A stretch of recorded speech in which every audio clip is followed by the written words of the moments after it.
Hello साथियों, आप सभी का एक बार फिर से हमारे YouTube channel study with Asif पे बहुत बहुत स्वागत है दोस्तों।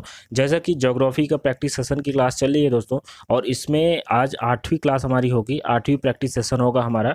और आज का जो हमारा चैप्टर होगा वो होगा भारतीय कृषि और पशुपालन। आज का ये चैप्टर है हमारा, और इस चैप्टर से संभावित जितने भी क्वेश्चन पेट के एग्जाम में बनने की संभावना है, सारे क्वेश्चनों को देखेंगे और आज चैप्टर को फिनिश करेंगे।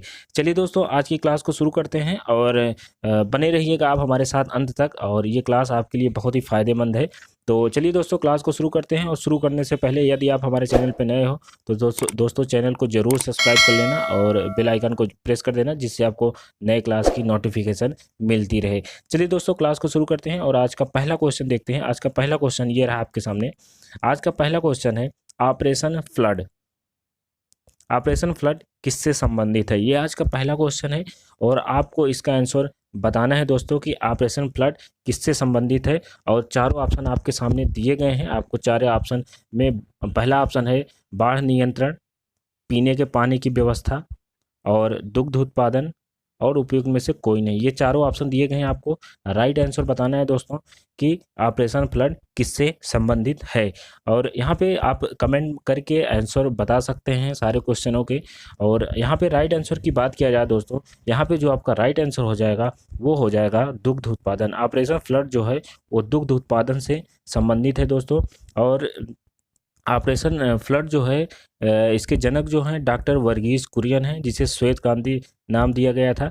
तो यहाँ पे जो आपका राइट आंसर हो जाएगा वो हो जाएगा ऑप्शन नंबर सी। इस क्वेश्चन का राइट आंसर हो जाएगा दोस्तों। आगे बढ़ते हैं, अगला क्वेश्चन देखते हैं।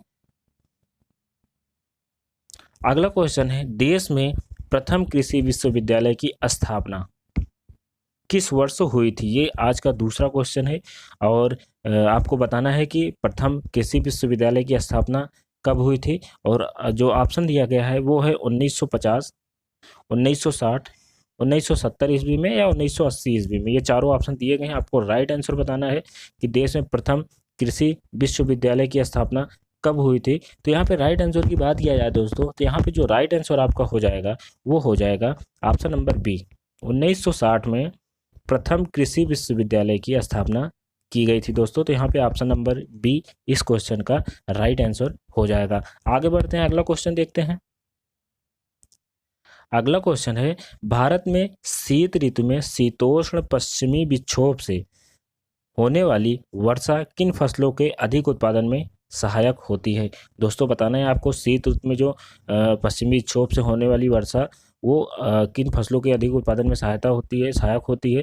तो आपके जो ऑप्शन हैं वो दिए गए हैं रबी या खरीफ, खरीफ या जायद, केवल रबी, केवल खरीफ। ये चारों ऑप्शन दिए गए हैं। आपको राइट आंसर बताना है कि किस फसल के लिए जो है पश्चिमी विक्षोभ की वर्षा ज़्यादा सहायक होती है। तो यहाँ पे जो आपका राइट आंसर हो जाएगा दोस्तों वो हो जाएगा ऑप्शन नंबर सी, केवल रबी। रबी की फसल के लिए जो है शीतोष्ण पश्चिमी विक्षोभ की वर्षा ज़्यादा सहायक होती है। तो ऑप्शन नंबर सी इस क्वेश्चन का राइट आंसर हो जाएगा दोस्तों। आगे बढ़ते हैं, अगला देखते हैं दोस्तों। अगला क्वेश्चन देखते हैं। अगला क्वेश्चन है, बाढ़ बनाना, एकत्रित करना, वन ऊन कटाई जैसी कुछ गतिविधियां किससे संबंधित है? आपको बताना है बाढ़ बनाना, एकत्रित करना और ऊन कटाई जैसी गतिविधियां किससे संबंधित है। आपको बताना है। आपके जो ऑप्शन है दोस्तों ये हैं भेड़ पालन, लामा का पालन पोषण, कुक्कुट पालन और कपास की खेती। ये चारों ऑप्शन दिए गए हैं। आपको राइट आंसर इसमें से बताना है दोस्तों। यहाँ पे जो आपका राइट आंसर हो जाएगा दोस्तों इस क्वेश्चन का वो हो जाएगा ऑप्शन नंबर ए। बाढ़ बनाना, एकत्रित करना, ऊन कटाई, ये सारी गतिविधियाँ भेड़ पालन से संबंधित है दोस्तों। और भेड़ को मुख्य रूप से ऊन और मांस के लिए पाली जाती थी दोस्तों भेड़। तो यहाँ पे ऑप्शन नंबर ए इस क्वेश्चन का राइट आंसर हो जाएगा। आगे बढ़ते हैं, अगला क्वेश्चन देखते हैं। भारत में रबर कहाँ से लाया गया था? आपको बताना है भारत में जो रबर की पैदावार होती है इसको कहाँ से लाया गया था। आपके ऑप्शन है, देख लेते हैं चारों ऑप्शन दोस्तों। चारों ऑप्शन है मलाया, ब्राज़ील, वेनेजुएला और इंडोनेशिया। ये चारों ऑप्शन दिए गए हैं। आपको राइट आंसर बताना है कि भारत में रबड़ का पौधा कहाँ से लाया गया था। तो आपके जो यहाँ पे इस क्वेश्चन का राइट आंसर हो जाएगा दोस्तों वो हो जाएगा ऑप्शन नंबर बी, रबर का पौधा जो है वो ब्राज़ील से लाया गया था दोस्तों। यहाँ पे ऑप्शन नंबर 20 क्वेश्चन का राइट आंसर हो जाएगा। आगे बढ़ते हैं, अगला क्वेश्चन देखते हैं। भारत में उगाई जाने वाली भारत में उगाई जाने वाली अधिकतर कॉफ़ी की किस्म है। आपको कॉफ़ी की किस्म बतानी है कि जो भारत में कॉफ़ी उगाई जाती है वो किस किस्म की होती है अधिकतर। आपके ऑप्शन है ओल्ड चिक्स, कुर्गस, अरेबिका और केंट्स। ये चारों ऑप्शन दिए गए हैं, आपको राइट आंसर बताना है। और इसमें राइट आंसर की बात किया जाए दोस्तों, तो यहाँ पे जो आपका राइट आंसर हो जाएगा इस क्वेश्चन का, वो हो जाएगा अरेबिका। ऑप्शन नंबर सी इस क्वेश्चन का राइट आंसर हो जाएगा। भारत में जो है कॉफ़ी की अरेबिका एवं रोबस्टा, ये अधिकतर जो है जो उगाई जाती हैं और काफ़ी उसकी किस्में हैं। तो ऑप्शन नंबर ये यहाँ पे सी अरेबिका राइट हो जाएगा। आगे बढ़ते हैं, अगला क्वेश्चन देखते हैं। अगला क्वेश्चन है, निम्नलिखित में से कौन सी खरीफ की मुख्य प्रमुख फसल नहीं है। नहीं बताना है खरीफ की कौन सी फसल नहीं है दोस्तों। चारों ऑप्शन देख लेते हैं। चारों ऑप्शन है चावल, गेहूं, गन्ना, कपास। ये चारों ऑप्शन है, आपको बताना है कि खरीफ की प्रमुख फसल कौन सी नहीं है। तो दोस्तों यहाँ पे जो आपका राइट हो जाएगा वो हो जाएगा ऑप्शन नंबर बी। गेहूं जो है वो खरीफ की फसल नहीं है, गेहूं रबी की फसल है दोस्तों। तो ऑप्शन नंबर बी यहाँ पे इस क्वेश्चन का राइट आंसर हो जाएगा। आगे बढ़ते हैं, अगला क्वेश्चन देखते हैं। राष्ट्रीय केला अनुसंधान केंद्र राष्ट्रीय केला अनुसंधान केंद्र कहाँ स्थित है, आपको बताना है। और आपके जो ऑप्शन है तिरुचिरापल्ली, भुसावल, सहारनपुर, पुणे, ये चारों ऑप्शन दिए गए हैं। आपको राइट आंसर बताना है कि राष्ट्रीय केला अनुसंधान केंद्र कहाँ स्थित है। तो दोस्तों यहाँ पे इस क्वेश्चन का जो राइट आंसर हो जाएगा वो हो जाएगा ऑप्शन नंबर ए। राष्ट्रीय केला अनुसंधान केंद्र तिरुचिरापल्ली जो कि तमिलनाडु में स्थित है, जो है वहाँ स्थित है दोस्तों। तो ऑप्शन नंबर ए इस क्वेश्चन का जो है राइट आंसर हो जाएगा। आगे बढ़ते हैं, अगला क्वेश्चन देखते हैं। भारत में राष्ट्रीय उर्वरकों के दो बड़े उपभोक्ता कौन से स्टेट में, बताना है दोस्तों कि भारत में राष्ट्रीय उर्वरक के जो खपत होती है, उपभोक्ता जो करने वाले हैं वो दो स्टेट कौन से हैं सबसे बड़े। और आपके जो ऑप्शन हैं चारों ऑप्शन देख लेते हैं साथों। तो इसमें जो चारों ऑप्शन है वो है आंध्र प्रदेश और महाराष्ट्र, पंजाब और हरियाणा, पंजाब और उत्तर प्रदेश, उत्तर प्रदेश और आंध्र प्रदेश। ये चारों ऑप्शन दिए गए दोस्तों, आपको राइट आंसर बताना है कि जो है जो रासायनिक उर्वरक है उसकी दो बड़े उपभोक्ता कौन से हैं, आपको बताना है। तो यहाँ पे जो राइट आंसर हो जाएगा दोस्तों इस क्वेश्चन का वो हो जाएगा option number D. Uttar Pradesh और आंध्र प्रदेश में रासायनिक उर्वरकों की सबसे ज़्यादा उपभोक्ता होता है दोस्तों, उपभोक्ता है। तो ऑप्शन नंबर डी यहाँ पे इस क्वेश्चन का राइट आंसर हो जाएगा। आगे बढ़ते हैं, अगला क्वेश्चन देखते हैं। अगला क्वेश्चन 10वां है दोस्तों कि देश का पहला कृषि विश्वविद्यालय कहाँ स्थापित किया गया था। आपको बताना है कि 1960 में, आपको पता है दोस्तों पीछे क्वेश्चन आया था, 1960 में स्थापित किया गया था पहला विश्वविद्यालय। और इसमें बताना है कहाँ पे स्थापित किया गया है। आपके चारों ऑप्शन है JNKV Jabalpur, GBPAU Pantnagar, PAU Ludhiana, RAU Bikaner. ये चारों ऑप्शन दिए गए हैं, आपको राइट आंसर बताना है कि कहाँ पे कृषि विद्यालय स्थापित किया गया था सबसे पहले। तो यहाँ पे जो आपका राइट आंसर हो जाएगा वो हो जाएगा option number B. JBPAU Pantnagar में पहला कृषि विश्वविद्यालय स्थापित किया गया था दोस्तों 1960 ईस्वी में। आपको ये याद रखना है। यहाँ पे ऑप्शन नंबर बी इस क्वेश्चन का राइट आंसर हो जाएगा। आगे बढ़ते हैं, अगला क्वेश्चन देखते हैं। निम्नलिखित में से कौन सी मिश्रित खेती की प्रमुख विशेषता है, आपको बताना है कौन सी मिश्रित खेती की प्रमुख विशेषता है। चारों ऑप्शन एक साथ देख लेते हैं दोस्तों। चारों ऑप्शन में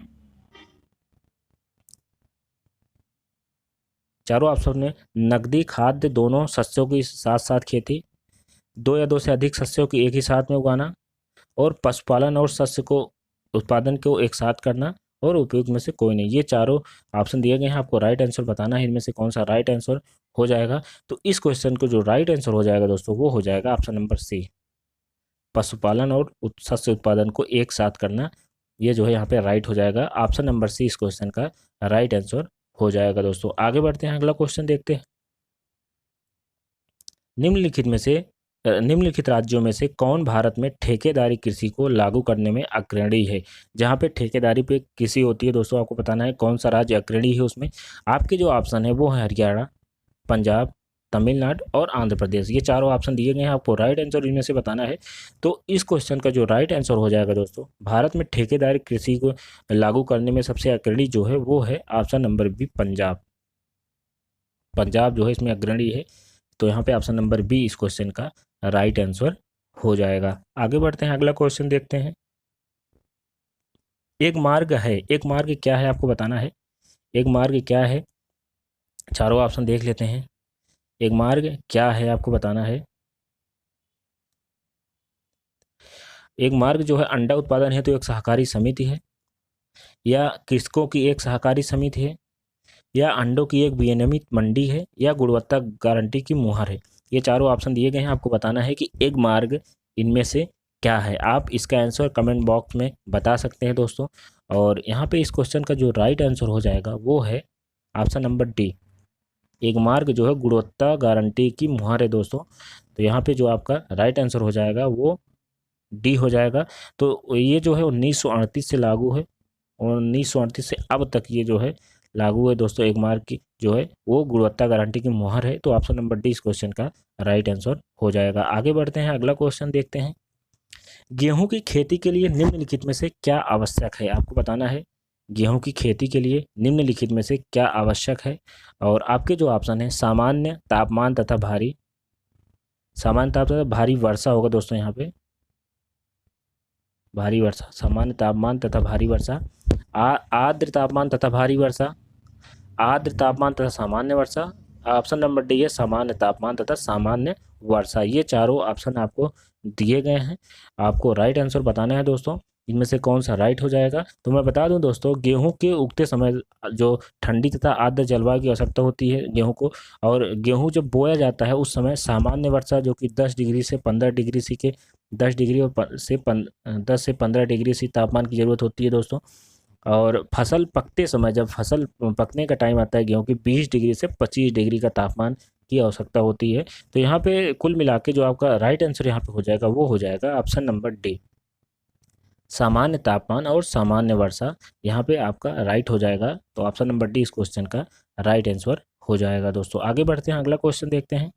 खरीफ की फसल बोई जाती है, आपको बताना है खरीफ की फसल बोई जाती है कब बोई जाती है आपको बताना है। और आपके जो ऑप्शन है, आपके ऑप्शन है दक्षिण पश्चिमी मानसून के प्रारंभ होने पर, दक्षिणी पश्चिमी मानसून के अंत होने पर, उत्तर पूर्वी मानसून के प्रारंभ होने पर, और उत्तर पूर्वी मानसून के अंत होने पर। आपको बताना है खरीफ की फसल कब बोई जाती है। तो खरीफ की फसल में क्या आता है दोस्तों, जैसे चावल आता है, धान, ये सारी फसलें खरीफ में आती हैं। तो इसकी बुआई कब की जाती है आपको बताना है। तो आपके जो ऑप्शन है दक्षिणी पश्चिमी मानसून के प्रारंभ होने पर, दक्षिणी पश्चिमी मानसून के अंत होने पर, या उत्तर पूर्वी मानसून के प्रारंभ होने पर, या उत्तर पूर्वी मानसून के अंत होने पर। तो यहाँ पे जो आपका राइट आंसर हो जाएगा दोस्तों इस क्वेश्चन का, तो हो जाएगा वो ऑप्शन नंबर ए, दक्षिणी मानसून जो है पश्चिमी मानसून के प्रारंभ होने पे ये जो है इसकी फसल की बुआई होती है।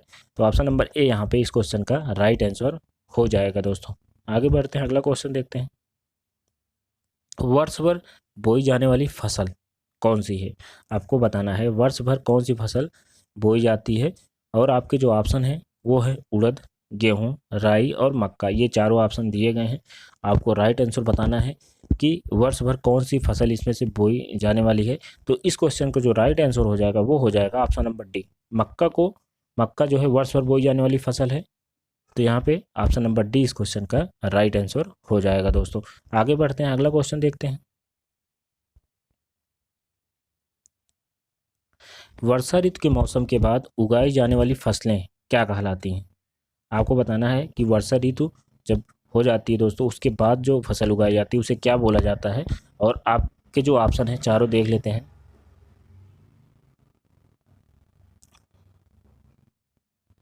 खरीफ, ऑप्शन नंबर ए खरीफ, रबी, वार्षिक या मौसमी। आपको बताना है वर्षा ऋतु के बाद कौन सी जो है फसल उगाई जाती है दोस्तों, आपको बताना है।